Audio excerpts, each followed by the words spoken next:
Hi ಎಲ್ರಿಗೂ ನಮಸ್ಕಾರ. ನಾನು ನಿಮ್ಮ Meghatreya. Welcome back to our channel ASRS money Mantra Kannada.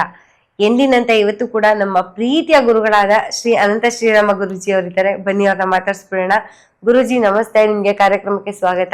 ನಮಸ್ತೆ ಅಮ್ಮ. ಎಲ್ಲ ಕನ್ನಡ ನಾಡಿನ ಎಲ್ಲ ಜನತೆಗೂ ನಮ್ಮ ನಮಸ್ಕಾರ.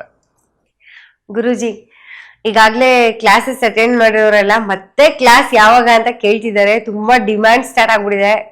DM ಅಲ್ಲಿ ನೋಡ್ಲಿ, ಫೇಸ್ಬುಕ್ ಅಲ್ಲಿ, ಮತ್ತೆ ಇನ್ಸ್ಟಾಗ್ರಾಮ್ ಅಲ್ಲಿ ನೋಡ್ಲಿ, ಮತ್ತೆ ಕಾಲ್ಸ್ ಅಂತೂ ತುಂಬಾ ಅಲ್ಲಿ ಪಾಪ ಅಟೆಂಡ್ ಮಾಡಿ ಮಾಡಿ ಎಲ್ಲರೂ ಸುಸ್ತಾಗ್ತಿದ್ದಾರೆ. ಮತ್ತೆ ಇನ್ನೊಂದು ಖುಷಿ ವಿಷಯ ಏನಂದ್ರೆ, ಗ್ರೂಪ್ ಅಲ್ಲಿ ಇರೋರೆಲ್ಲ ಆಲ್ರೆಡಿ ಮಾಸ್ಟರ್ ಕ್ಲಾಸ್ ಮತ್ತೆ ಸ್ಪೆಷಲ್ ಕ್ಲಾಸ್ ನ ಅಟೆಂಡ್ ಮಾಡಿರೋರೆಲ್ಲ ಗೋಲ್ಡ್ ಮತ್ತೆ ಕಾರ್ಸ್ ನ ತಗೊಳ್ತಿದ್ದಾರೆ. ಅದೆಲ್ಲ ನೋಡಿ ತುಂಬಾನೇ ಖುಷಿ ಆಗ್ತಿದೆ ನನ್ಗಂತೂ. ಹಾಗೆ ತುಂಬಾ ಜನ ಕೇಳಿದ ಪ್ರಶ್ನೆ ಅಂದ್ರೆ, ಈ ಸರಿ ಕ್ಲಾಸ್ ಯಾವಾಗಿರುತ್ತೆ ಮತ್ತೆ ಈ ಸರಿ ಕ್ಲಾಸ್ ಅಲ್ಲಿ ಏನೇನ್ ಹೇಳ್ಕೊಡ್ತೀರಾ ಅಂತ.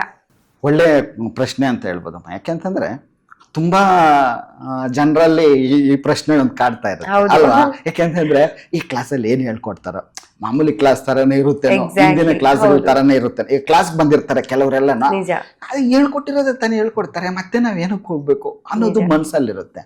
ನೋಡಿ, ಇನ್ನೊಂದು ನಮ್ಮ ಮನಿ ಮಂತ್ರ ಕ್ಲಾಸ್ ಏನಿದೆ, ಇದು ಪ್ರತಿಯೊಂದು ಕ್ಲಾಸ್ನು ಒಂದೇ ರೀತಿ ಇರೋದಿಲ್ಲ. ಒಂದೊಂದು ಕ್ಲಾಸ್ಗೂ ಡಿಫ್ರೆಂಟ್ ಇರುತ್ತೆ. ಅರ್ಥ ಆಯ್ತಾ? ಸಬ್ಜೆಕ್ಟೇ ಬೇರೆ ಇರುತ್ತೆ. ಈಗ ನಮ್ಮ ಈ ಒಂದು ಕ್ಲಾಸ್ ಯಾವಾಗಿರುತ್ತೆ ಅಂತಂದ್ರೆ, ಈ 14ನೇ ತಾರೀಕು ಕ್ಲಾಸ್ ಇರುತ್ತೆ. ಈ ಕ್ಲಾಸಲ್ಲಿ ಏನಿರುತ್ತೆ ಅಂತಂದ್ರೆ, ಮೊದಲು ನಾವು ಪ್ರಾಕ್ಟಿಕಲ್ ಆಗಿ, ಈಗ ನಾವು ಧ್ಯಾನ ಮಾಡಬೇಕು ನೀವು ಮನೆಯಲ್ಲಿ ಅಂತ ನಾವು ಹೇಳಿದ್ವಿ. ಅರ್ಥ ಆಯ್ತಾ? ಧ್ಯಾನವನ್ನ ಯಾವ ರೀತಿ ಮಾಡಬೇಕು ಅಂತ ನಿಮ್ಮ ಕೈಯಲ್ಲೇ ಧ್ಯಾನವನ್ನ ಮಾಡಿಸ್ತೀವಿ. ಅರ್ಥ ಆಯ್ತಾ? ಅಲ್ಲಿ ಧ್ಯಾನವನ್ನ ಮಾಡಿಸಿದಾಗ ಏನಾಗುತ್ತೆ ಅಂತಂದಾಗ, ನೀವು ಮನೆಯಲ್ಲಾದ್ರೆ ನೀವು ಏನ್ ಮಾಡ್ತೀರಾ ನಾವು ನೋಡಿರೋದಿಲ್ಲ ಅಲ್ವಾ, ಎಲ್ಲಿ ಮಿಸ್ಟೇಕ್ ಮಾಡ್ತಾ ಇರ್ತೀರಾ ಏನು ಅಂತ ನೋಡಿರೋದಿಲ್ಲ. ಅದೇ ನಾವು ಕ್ಲಾಸಲ್ಲಿ ನಿಮ್ಗೆ ಧ್ಯಾನವನ್ನ ಯಾವ ರೀತಿ ಮಾಡಬೇಕು ಅಂತ ಅಲ್ಲೇ ನಿಮ್ಗೆ ಧ್ಯಾನವನ್ನ ಮಾಡಿಸಿದಾಗ ಏನಾಗುತ್ತೆ ಅಂತಂದಾಗ, ನೀವು ಇಲ್ಲಿ ಮನೆಯಲ್ಲಿ ಮಿಸ್ಟೇಕ್ ಮಾಡೋದಕ್ಕೆ ಚಾನ್ಸ್ ಇರೋದಿಲ್ಲ. ಹೌದು, ಡಿಸ್ಟರ್ಬೆನ್ಸ್ ಜಾಸ್ತಿ ಇರುತ್ತೆ ಮನೆಗಳಲ್ಲಿ. ಹೌದಮ್ಮ. ಅಲ್ಲಿ ಏನಾಗುತ್ತೆ ಅಂತಂದಾಗ, ಅಲ್ಲಿ ಹೇಳ್ಕೊಡುವಂತವ್ರು ಯಾರು ಇರೋದಿಲ್ಲ ಅಲ್ವಾ. ಇಲ್ಲೇನೋ ನೀವು ಮಿಸ್ಟೇಕ್ ಮಾಡ್ತಾ ಇರ್ತೀರಾ, ಅಲ್ಲಿ ಹೇಳೋರು ಯಾರು ಇರಲ್ಲ. ಇದು ಈ ತರ ಅಲ್ಲ, ಈ ತರ ಅಂತ ಹೇಳೋದಕ್ಕೆ ಯಾರು ಇಲ್ಲಾದ್ರೆ, ನಾವು ಪರ್ಫೆಕ್ಟ್ ಆಗಿ ನಿಮ್ಮನ್ನ ಕೂತರಿಸಿ ಅಲ್ಲಿ ಇದೇ ತರನೇ ಮಾಡಬೇಕು ಅಂತ ಧ್ಯಾನವನ್ನ ಸುಮಾರು ಒಂದು 15 ನಿಮಿಷದಿಂದ 20 ನಿಮಿಷ ಏನ್ ಮಾಡ್ತೀವಿ, ನಿಮ್ಮ ಕೈಯಲ್ಲಿ ಧ್ಯಾನವನ್ನ ಮಾಡಿಸ್ತೀವಿ. ಆ ಮೆಡಿಟೇಷನ್ ಯಾವಾಗ ನಾವು ಮಾಡಿಸ್ತೀವಿ, ಆ ಮೆಡಿಟೇಷನ್ ಮಾಡಿಸಿದ ತಕ್ಷಣ ನಿಮ್ಗೆ ಏನಾಗುತ್ತೆ ಅಂತಂದ್ರೆ, ಆ ಧ್ಯಾನದಲ್ಲಿ ಯಾವ ಸ್ಥಿತಿಯಲ್ಲಿ ನಾವು ಎಲ್ಲಿ ಮಿಸ್ಟೇಕ್ ಮಾಡ್ತಾ ಇದ್ವಿ ಮನೆಯಲ್ಲಿ ಅಂತ ಗೊತ್ತಾಗ್ಬಿಡುತ್ತೆ. ಓಕೆ, ಅರ್ಥ ಆಯ್ತಾ? ನೆಕ್ಸ್ಟ್ ನಾವೇನ್ ಮಾಡ್ತೀವಿ, ವಿಜುವಲೈಸೇಷನ್ ಅನ್ನು ಮಾಡ್ತೀವಿ. ವಿಜುವಲೈಸೇಷನ್ ಮಾಡೋದ್ರಿಂದ ಏನು ಪ್ರಯೋಜನ ಅಂತಂದಾಗ, ಈಗ ನೋಡಿ, ಈಗ ನಮ್ಮ ಕರ್ನಾಟಕವನ್ನ ಯಾರು ಆಳ್ತಾ ಇದ್ದಾರೆ? ರಾಜಕಾರಣಿಗಳು ಅಲ್ಲ, ನಮ್ಮ ಕರ್ನಾಟಕವನ್ನ ಆಳ್ತಾ ಇರೋದು ಸಿದ್ದರಾಮಯ್ಯ, ಮುಖ್ಯಮಂತ್ರಿ ಅಲ್ವಾ. ಮುಖ್ಯಮಂತ್ರಿ ನಮ್ಮ ಕರ್ನಾಟಕವನ್ನ ಆಳ್ತಾರೆ. ನಮ್ಮ ದೇಶವನ್ನ ಯಾರು ಆಳ್ತಾ ಇದ್ದಾರೆ? ಪ್ರಧಾನಮಂತ್ರಿ. ಇಡೀ ಪ್ರಪಂಚವನ್ನ ಒಂದು ಶಕ್ತಿ ಆಳ್ತಾ ಇದೆ. ಹೌದು. ಅದು ಯಾವ ಶಕ್ತಿ ಗೊತ್ತಾ? ಅದು ಊಹಾಶಕ್ತಿ. ಊಹಾಶಕ್ತಿ. ಓಕೆ, ಅರ್ಥ ಆಯ್ತಾ? ಬೇರೆ ಯಾವ್ದು ಶಕ್ತಿ ಅಲ್ಲ, ಊಹಾಶಕ್ತಿ ನಮ್ಮ ಇಡೀ ಪ್ರಪಂಚವನ್ನ ಪರಿಪಾಲನೆ ಮಾಡ್ತಾ ಇದೆ. ಯಾವ ರೀತಿ ಪರಿಪಾಲನೆ ಮಾಡ್ತಾ ಇದೆ ಅಂತಂದ್ರೆ, ಇದರಲ್ಲಿ ತುಂಬಾ ಒಂದು ಅರ್ಥ ಇದೆ, ಇದನ್ನು ತಿಳ್ಕೊಬೇಕು.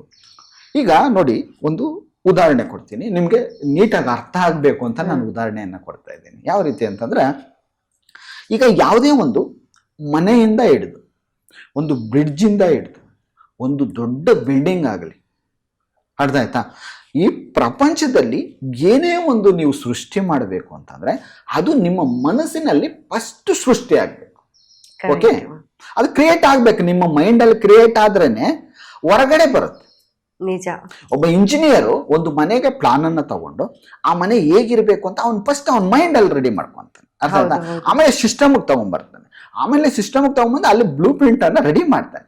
ನಂತರ ನಮಗ್ ಕೊಡ್ತಾನೆ. ಅರ್ಥ ಆಯ್ತಾ? ಅದ್ರ ಪ್ರಕಾರ ಬಿಲ್ಡಿಂಗ್ ರೆಡಿ ಆಗುತ್ತೆ. ಏನೇ ಒಂದು ವಸ್ತು ಆಗಲಿ, ಇವಾಗ ಒಂದು ಪ್ಲೇಟ್ ಇದಾಗಬಹುದು, ಒಂದು ವಸ್ತು ಆಗುತ್ತೆ, ಒಂದು ಬ್ರಿಡ್ಜ್ ಆಗ್ಬೋದು, ಯಾವುದೇ ಒಂದು ತಗೊಂಡ್ರೂ ಸಹ ನಮ್ಮ ಊಹಾಶಕ್ತಿ ಏನಿದೆ, ಆ ಊಹಾಶಕ್ತಿನೇ ಇಡೀ ಪ್ರಪಂಚವನ್ನೆಲ್ಲ ಆಳ್ತಾ ಇರುತ್ತೆ. ಅರ್ಥ ಆಯ್ತಾ? ಈ ಊಹಾಶಕ್ತಿ ಯಾವ ರೀತಿ ನಾವು ಉಪಯೋಗಿಸ್ಬೇಕು ನಿಮ್ಮ ಜೀವನದಲ್ಲಿ, ಆ ಊಹಾಶಕ್ತಿಯನ್ನ ಯಾವ ರೀತಿ ಉಪಯೋಗಿಸಿದ್ರೆ ನಮ್ಮ ಜೀವನಕ್ಕೆ ನಾವೇನ್ ಬೇಕೋ ಪಡಿಬೋದು.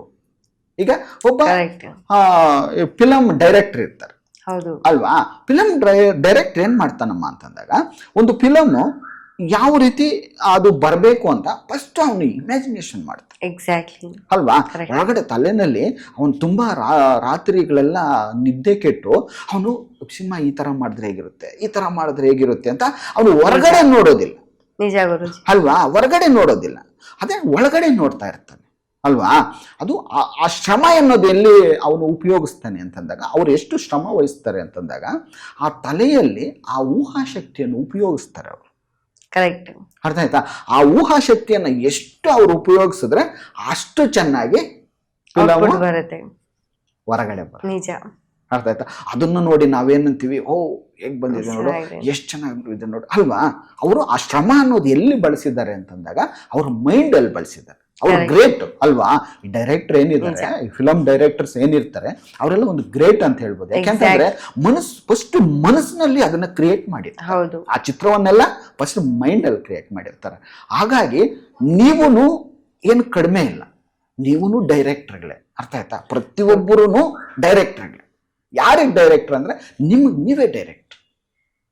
ನಿಮ್ಮ ಜೀವನವನ್ನ, ನಿಮ್ಮ ಜೀವನದ ಒಂದು ಫಿಲಂ ಹೇಗಿರ್ಬೇಕು, ನಿಮ್ಮ ಜೀವನದ ಚಿತ್ರಣ ಹೇಗಿರಬೇಕು ಅನ್ನೋದನ್ನೆಲ್ಲಾನು ಆ ಊಹಾಶಕ್ತಿಯ ಮುಖಾಂತರ ನೀವು ಹೊರಗಡೆ ತೆಗಿಬೋದು ಅದನ್ನು.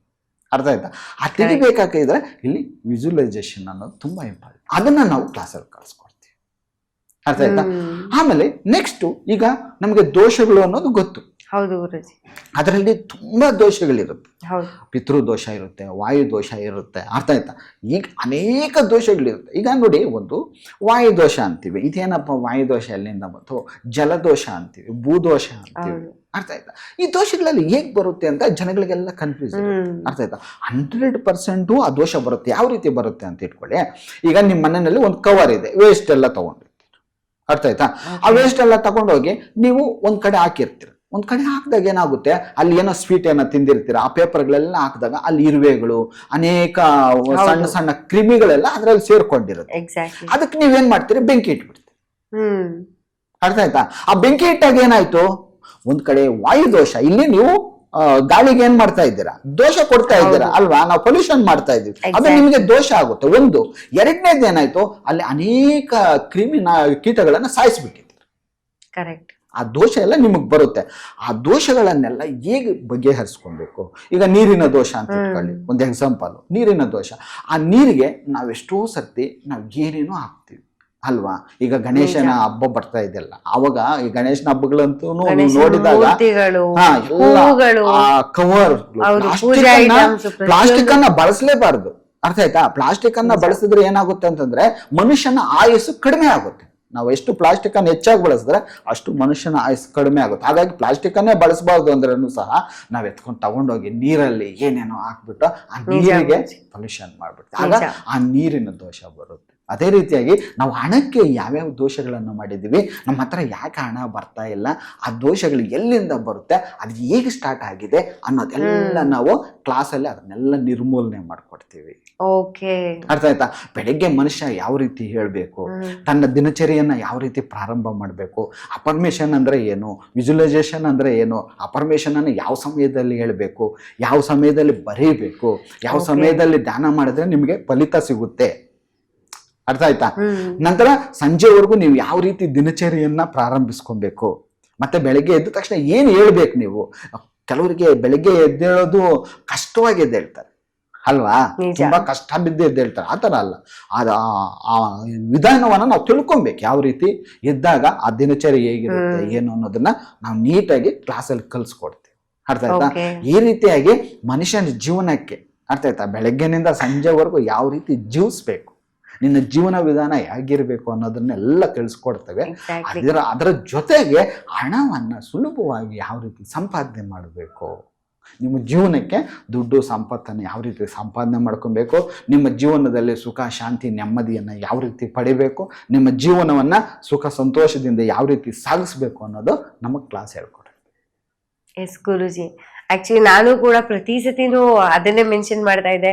ಬಿಕಾಸ್ ನೀವು ಕ್ಲಾಸಲ್ಲಿ ಬರೀ ದುಡ್ಡನ್ನು ಸುಲಭವಾಗಿ ಹೇಗೆ ಸಂಪಾದನೆ ಮಾಡ್ಕೋಬಹುದು ಅನ್ನೋದಕ್ಕಿಂತ ಜೀವನ ಶೈಲಿಯನ್ನ ಹೇಗೆ ಬದಲಾಯಿಸ್ಕೊಂಡು ನೀವು ಜೀವನ ಸುಖಮಯವಾಗಿ ದುಡ್ಡನ್ನ ಸುಲಭವಾಗಿ ಹೇಗೆ ಸಂಪಾದಿಸ್ಕೋಬಹುದು ಅನ್ನೋದನ್ನ ತುಂಬಾ ಚೆನ್ನಾಗಿ ತಿಳಿಸ್ಕೊಡ್ತೀರಾ ಪ್ರತಿ ಸರಿ.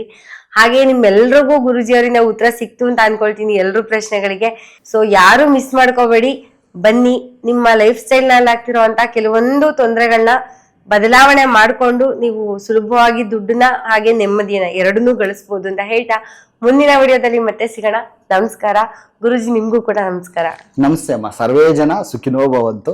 ಎಲ್ಲರೂ ಶ್ರೀಮಂತರಾಗ್ಬೇಕು, ಆಗ್ಲೇ ನಮ್ಮ ದೇಶನೂ ಚೆನ್ನಾಗಿರುತ್ತೆ.